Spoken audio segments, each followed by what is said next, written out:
Hi friends, Tessa here, the Artful Colorist. Welcome back to my coloring corner. Today I wanted to talk to you guys a little bit more about technique. I know that in the past that I've been talking to you on this whale piece about, first one was where do you start? The second part of this video was how do you change something that you don't like, or how do you work past the things that you don't like and when you're coloring. And then the last one was backgrounds, and this one I'm going to be focusing more on technique. And this technique I found in a coloring group that I'm part of. I found that it was something really interesting that I've never tried before. I know that it used to be a big outliner as a kid. When I would color in coloring books, I would outline first and then color.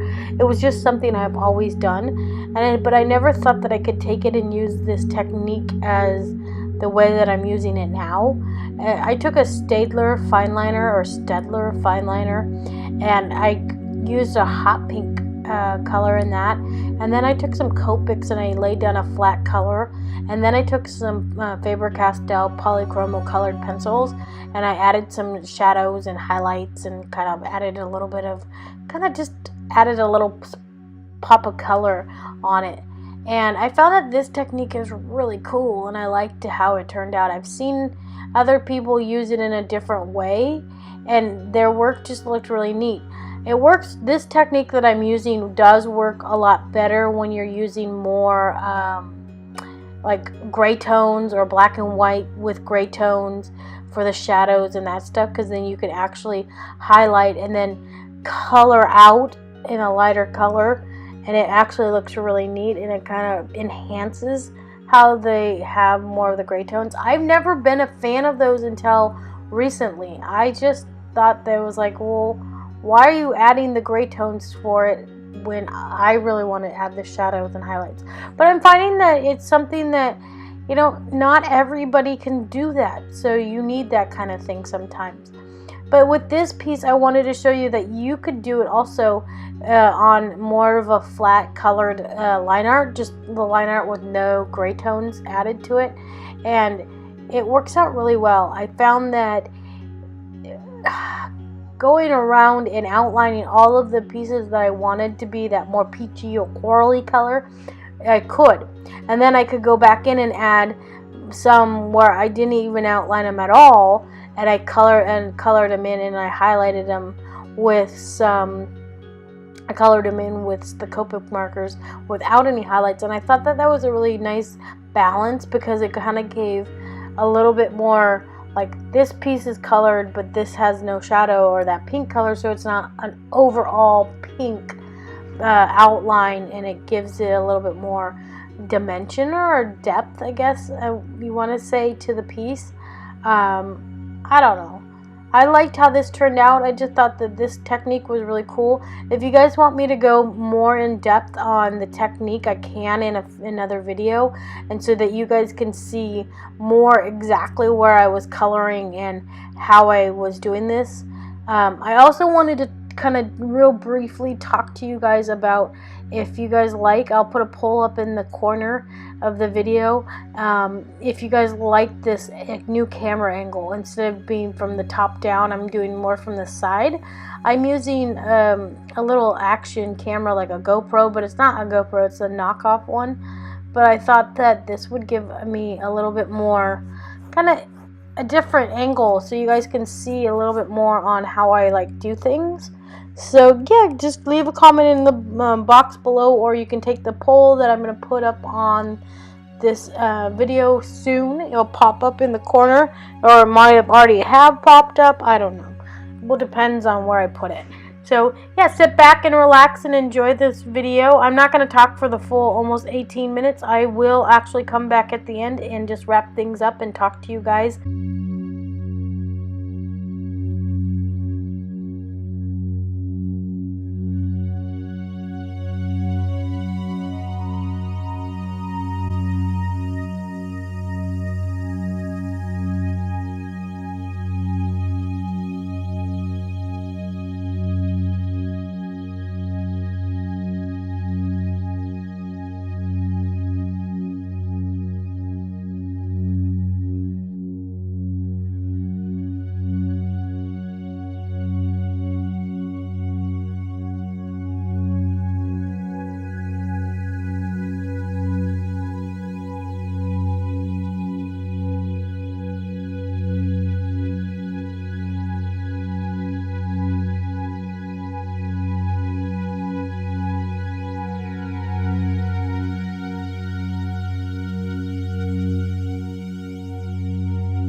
So in the next clip, you're going to see me using a blending stump in some Winsor&Newton blending solution.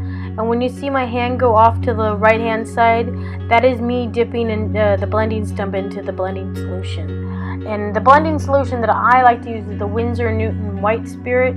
It works really well on a 0 or a 1 blending stump. I use the smallest blending stump I can find. I dip it in and then I kind of let it kind of blend out the colored pencils to kind of give it a smoother texture. So yeah, that's how I like using that kind of thing. I find that technique works really well, but you do have to realize in between layers you're gonna want to let the blending solution fully dry. So I wait a few hours or sometimes wait overnight to let the blending solution kind of dry.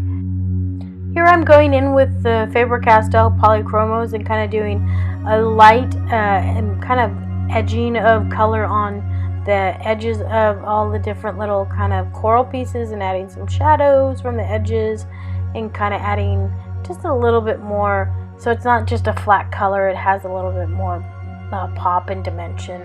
I know I keep saying dimension and depth, it's my background of being a graphic designer and having that training, and that's what I say, so sorry about that.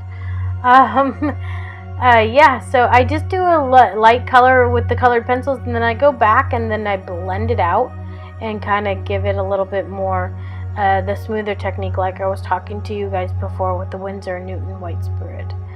So yeah, I just like these pencils because they work really well with the White Spirit because they're an oil based, not a wax based. I was for many years a Prismacolor fan. I still am a Prismacolor fan, the Prismacolor Premier pencils, but I just really find that the Winsor&Newton with this technique of using a blending stump and some blending solution works fantastic for me. So I thought that I just wanted to mention that. But yeah, maybe I'll do a piece. I haven't touched my Prismacolor pencils in a long time. Maybe I'll try a piece and see, and maybe try some techniques on how I kind of blend them out and see if I can get the same kind of quality. Because for me, the way I color, unfortunately I get a lot of blooming, and I don't like that when I color. I like to have a lot of people don't like blooming, but blooming, if you're not familiar, blooming is when you overwork the wax based pencil and it kind of comes out in this milky kind of waxy color. So basically what you're doing is you're basically separating the pigment from the wax because you've overworked the colored pencil. And I find that you can't do that with Polychromos. Polychromos don't get that white kind of film or white ghosting on things when you get that, when you use a blending kind of solution. So yeah, that's just my preference. I will be doing more stuff further down. I just wanted to kind of come back and talk to you a little bit more about the technique that I'm using with adding the colored pencils over the markers. And I find that is a really cool technique. It's something that I just picked up, not recently, but in the last few years. I'd never seen anybody do that until I started doing more adult coloring, and I think that it is so neat because you can add, like, if you wanted to, you can add shadows to things, or let's say you wanted to make your shadows more purple and had like a purple tint to things. I think that works really well. So yeah, I mean, I don't have much to say, but I will hopefully see you guys in another video. I will be doing in the next video in this whale series, I'll be wrapping it all up. And yeah, I know I'm a slow colorist. It's okay. Take your time.